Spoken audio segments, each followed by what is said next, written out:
Do you know what happens before the crown? Well, our limited podcast series will tell you exactly that.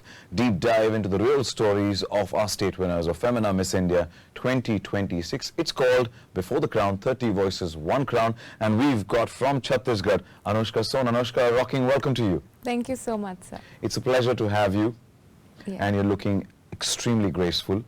Lovely. Now, this is something where we talk as friends, where we open our heart. We want the real Anushka for the world so that, you know, the young ones, the generations ahead, get inspired. Would like to know, you come from a tribal background in Chhattisgarh. What was life like then? Well, I was born in Bilaspur and I have lived in different regions of Chhattisgarh, including Bastar. So the tribes are really old, okay? They have been here for hundreds of years. What one thing connects me to the tribe is that while I was there, I could explore nature with them. Tribes are mostly about the resources, the way they praise nature, more towards that. So, was the whole pageant world exposed to that side of India? Not really.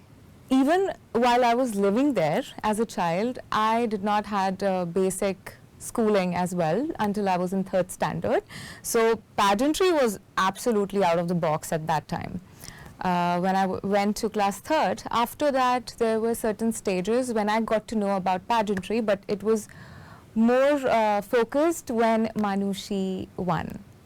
And after that I was also inclined towards it. But my interest in pageantry basically came when I was in 11th standard, and in my school, as a farewell, to crown the Miss Farewell, they have this entire pageant thing happening where they have to walk, talk, and there's Q&A. So I was really invested in that. So since that day I was like, I'm going to do it. And yes, I love being on stage. And you own it. Now, you mentioned when you were in 3rd standard, but I know that you started from 3rd standard itself, right? Yeah. What was that like? So you didn't do a nursery, 1st, 2nd, nothing? Why? Not at all, nothing. And it was crazy for me because I did not know how to speak in English, and it was an English school. So one day I was sick and I had to tell the teacher that I'm having cold and cough, and I went out, said, "Ma'am, I have khasi and sardi," in front of the entire class, and they were all laughing at me. I was a little bit embarrassed. So since that day I worked on my communication skills a little. First, I want to know, when you said 3rd standard, you got bullied because what you said, sardi khasi, and since then, do you still remember that 3rd standard, I remember Anushka? a lot of things about me from that age. She was scared. She did not want to speak to anyone. But she had this strength in herself even as a child, I would say. I had this vision in my mind what kind of a lady I'm going to be. And if I see myself today, that child is going to be really proud. And what would you like to tell that child today? Yeah, of course. One thing I would like to tell that child is, you're going to do really good, but no matter what is going on, it's just making you better. It's bringing the better version out of you, because if all those things did not happen with me, I wouldn't be here today. That is why having hardships in life do shape you in a lot of ways.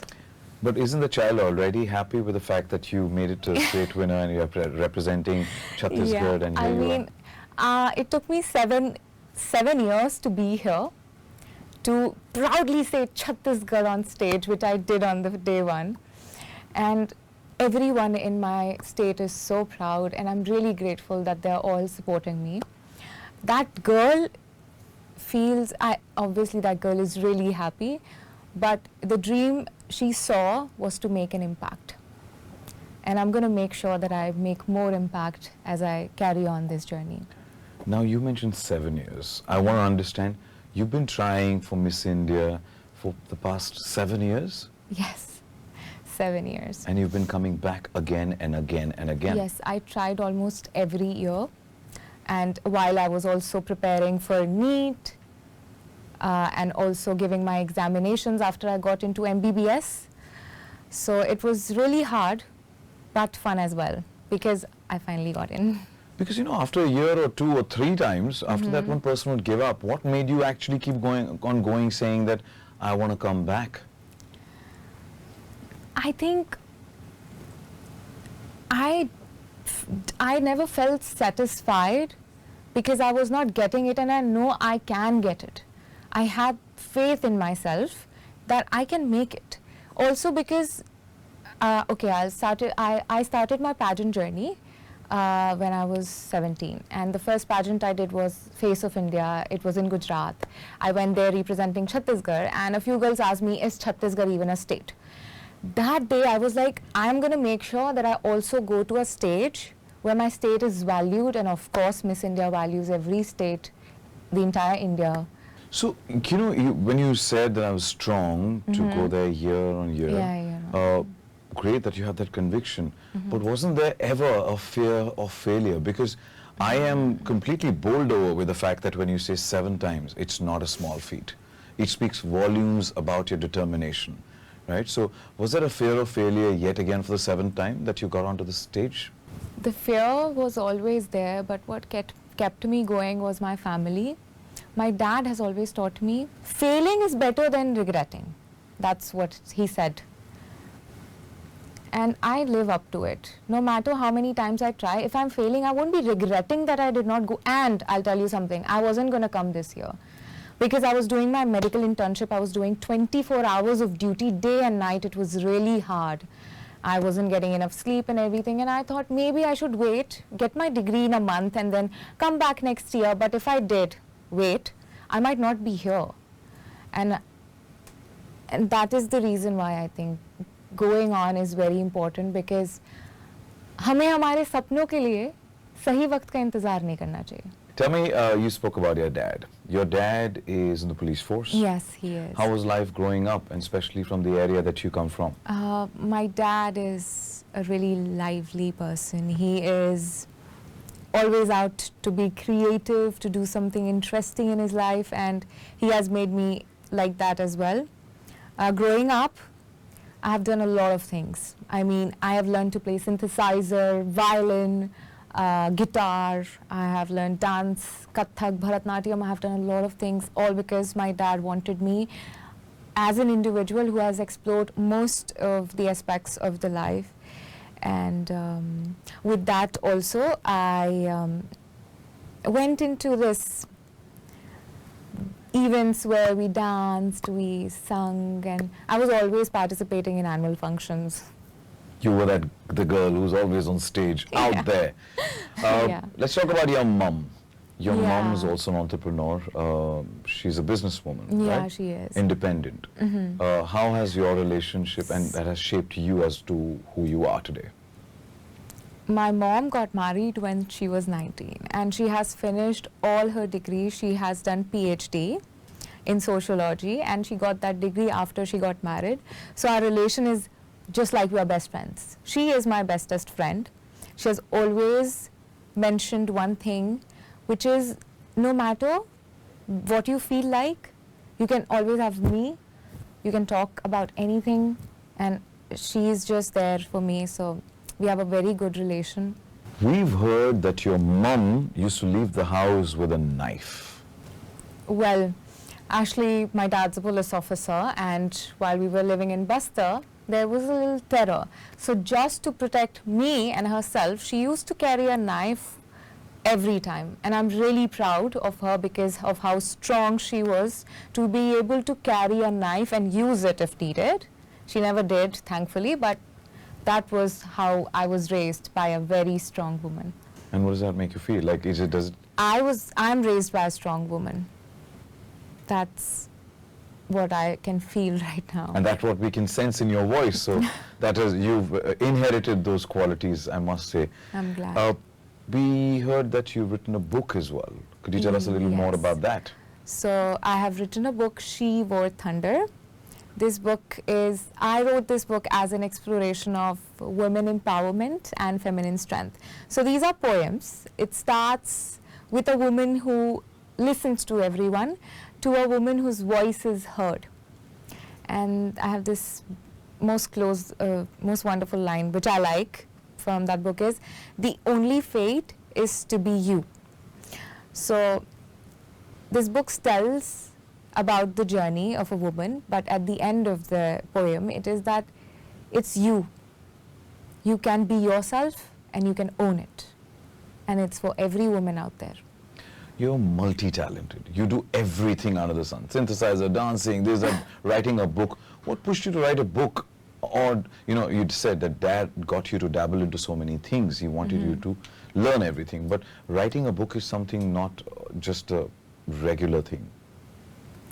I would like to read a line from the book, which is,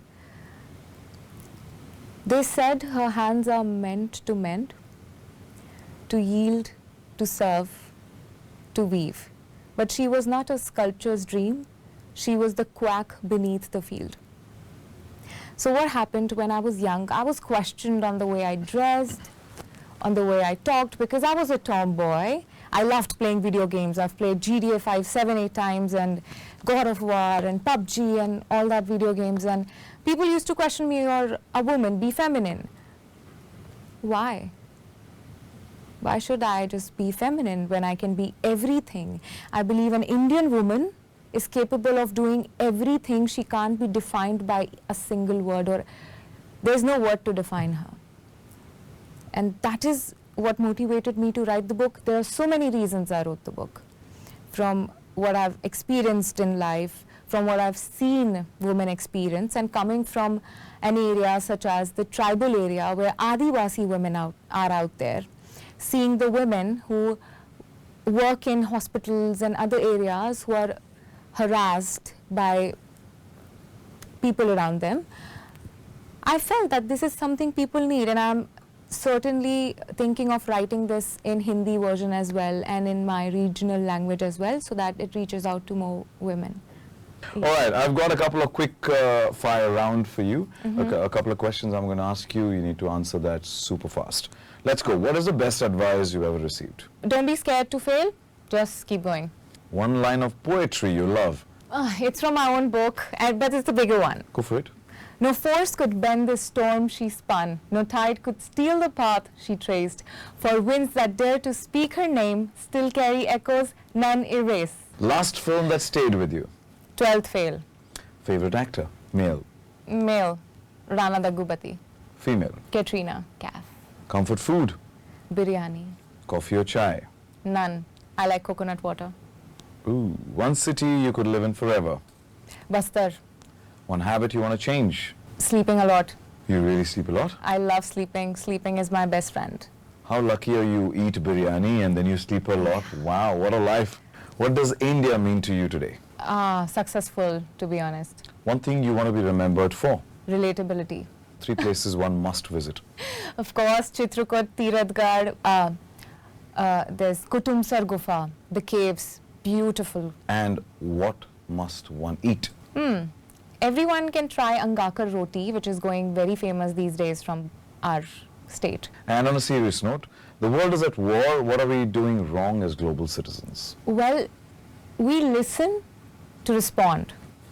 We are not listening to understand, and that is the reason why war is happening, because being so developed, it can totally be avoided, according to me, just with the words. Cool. I must say you are the Wonder Woman from Chhattisgarh who's ready to take on the world. Wishing you the best, Anushka Sone. Thank you so much for joining us. Thank you so much.